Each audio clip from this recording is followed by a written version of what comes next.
From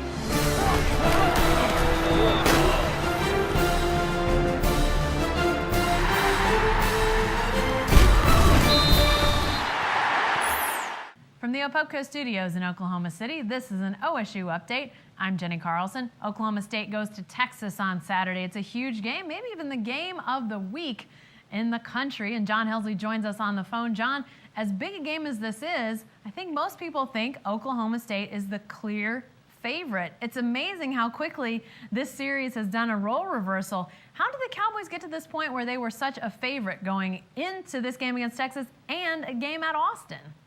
I think they'd love to know that answer in Austin as well. It's been a really remarkable climb for Oklahoma State.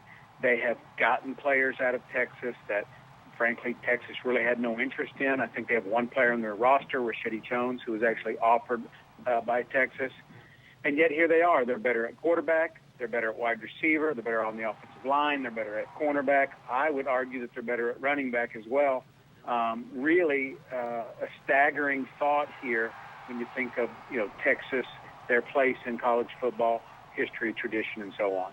Well, and you talk about recruiting, but Oklahoma State, but those guys now are at such a level that they are better than Texas at so many positions. Does that go back to coaching? Does that reflect on the players? How do you chalk it up that maybe guys that weren't as big-time recruits are now better college players?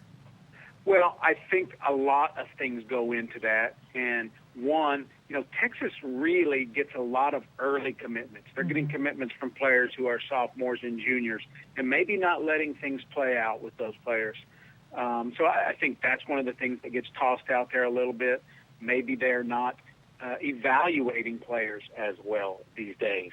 And then Oklahoma State, what it looks to me like they're doing in a lot of cases is they're identifying players who fit their system, who fit their plan, and then they're developing players. I think they're doing an outstanding job of developing players, guys like Justin Blackman, the guy like Kendall Hunter who they had before. There's a lot of guys that maybe weren't highly recruited that are great players. Justin Blackman's going to be a first-round draft pick. So, I think a lot of those goes into that. All right, great stuff, John. Hey, be sure to stay with the best coverage team anywhere at newsok.com and every day in the Oklahoman.